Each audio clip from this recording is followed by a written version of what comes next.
നവരാത്രി ആഘോഷങ്ങളുടെ 3-ാം ദിനമായ ഇന്ന് ശ്രീ അന്നപൂർണ ദേവിയെയാണ് പൂജിക്കുന്നത്. അന്നപൂർണ ദേവി സമൃദ്ധിയുടെയും പോഷണത്തിൻ്റെയും പ്രതീകമാണ്. അന്നദാതാവായും ഉപജീവനത്തിന് ഹേതുവായും അന്നപൂർണ ദേവിയെ കരുതുന്നു. അന്നപൂർണ ദേവിയെ പൂജിക്കുന്നത് വഴി സമൃദ്ധിയുടെയും ദാരിദ്ര്യ നിർമ്മാർജ്ജനത്തിൻ്റെയും ഹേതുവാകുന്നു. ഇങ്ങനെ ഉപജീവനാർത്ഥം ദേവീദേവന്മാരുടെ പ്രതിമകൾ ഉണ്ടാക്കി വിൽക്കുന്നത് നവരാത്രി ദിനത്തിൽ സജീവമാക്കുകയാണ്. ഈ പ്രതിമകളെയാണ് ബൊമ്മക്കൊലുവിനായി തിരഞ്ഞെടുക്കുന്നത്. ഈശ്വരന്മാരുടെ പല രൂപത്തിലുള്ള പ്രതിമകൾ തയ്യാറാക്കുന്നു. വിനായകൻ, ഉണ്ണിക്കണ്ണൻ, ശ്രീകൃഷ്ണൻ, ലക്ഷ്മീദേവി, ഹനുമാൻ, മുരുകൻ, പഞ്ചപാണ്ഡവർ തുടങ്ങിയ പ്രതിമകൾ വിൽപ്പനയ്ക്കായി ഒരുക്കി വച്ചിരിക്കുന്നു. ഏറ്റവും പ്രധാനമായി വീണാധാരിയായ സരസ്വതി ദേവിയുടെ പ്രതിമയാണ് ഈ നവരാത്രി ദിനത്തിൽ വിറ്റുപോകുന്നത്. രക്തചന്ദനത്തിൽ തീർത്ത മരപ്പാച്ചി എന്ന പ്രതിമ വളരെ പ്രാധാന്യത്തോടെ ബൊമ്മക്കൊലുവിൽ വയ്ക്കുന്നു.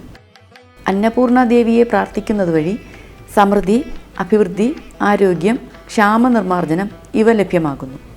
നവരാത്രി സ്പെഷ്യൽ ചുണ്ടലാണ് ഇന്ന് ഉണ്ടാക്കാൻ പോകുന്നത്. അതിനായി ഞാൻ വെള്ളക്കടലയാണ് എടുത്തിരിക്കുന്നത്.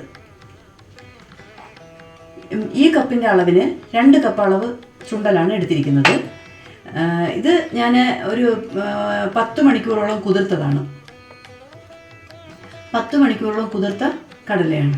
ഇത് നമുക്ക് കുക്കറിലിട്ട് വെള്ളം ഒഴിച്ച് വേവിക്കാം. അതിനായിട്ട് ഞാനൊരു കുക്കർ വെച്ചിട്ടുണ്ട്. അതിലേക്ക് കടല നമുക്ക് ഇട്ട് കൊടുക്കാം.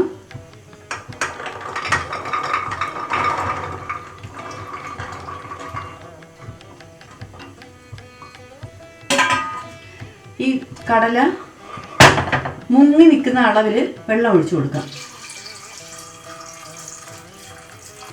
മുങ്ങി നിൽക്കുന്ന അളവിൽ വെള്ളം ഒഴിച്ചു കൊടുത്തിട്ടുണ്ട്. നമുക്കിനി ഇതിൻ്റെ കൂടെ ഉപ്പിട്ട് കൊടുക്കാം.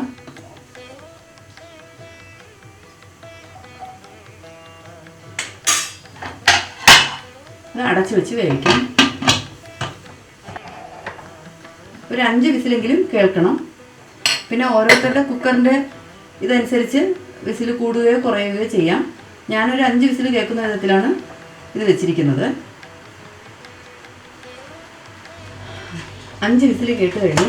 നമുക്കിനി ഇതൊന്ന് തുറന്ന് നോക്കാം. നല്ലതുപോലെ വെന്തിട്ടുണ്ട്. വെന്ത് ഉടയാൻ പാടില്ല. ആവശ്യത്തിന് വെന്ത് കഴിഞ്ഞിട്ടുണ്ട്. നമുക്കിനി വെള്ളം ഊറ്റിക്കളഞ്ഞിട്ട് വരാം. പാൻ ചൂടായിട്ടുണ്ട്. ഇതിലേക്ക് നമുക്ക് 2 സ്പൂൺ എണ്ണ ഒഴിക്കാം. വെളിച്ചെണ്ണ ഒഴിച്ചാൽ മതി. എണ്ണ ചൂടായതിനു ശേഷം കുറച്ച് കടുക് ഇട്ട് കൊടുക്കാം.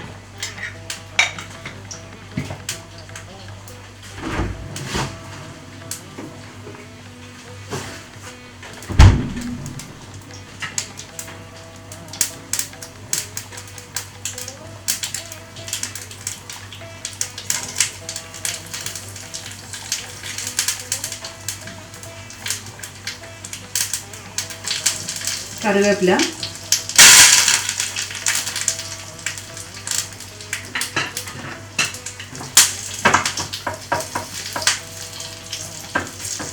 കുറച്ച് തേങ്ങ തിരികത്,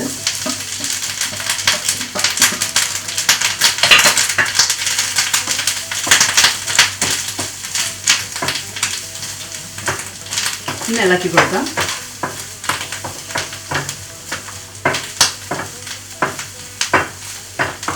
നമ്മൾ നേരത്തെ കടല വേവിച്ച സമയത്ത് ഉപ്പിട്ട് കൊടുത്തിട്ടുണ്ടായിരുന്നു.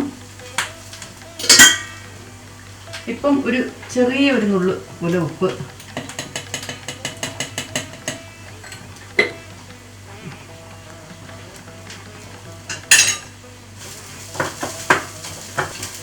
ഒന്ന് ഇളക്കി കൊടുക്കാം.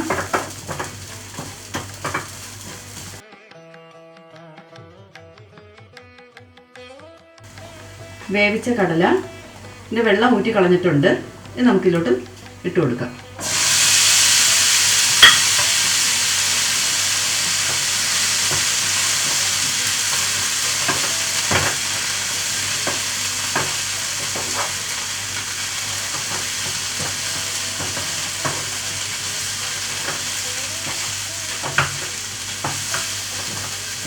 നമ്മുടെ നവരാത്രി സ്പെഷ്യൽ ചുണ്ടൽ റെഡിയായി വരികയാണ്.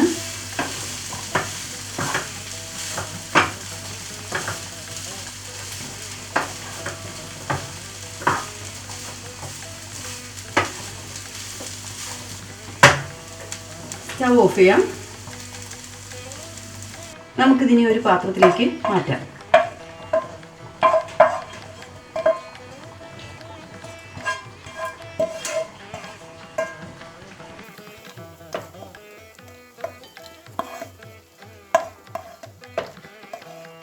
നവരാത്രി സ്പെഷ്യൽ ചുണ്ടൽ തയ്യാറായി കഴിഞ്ഞു.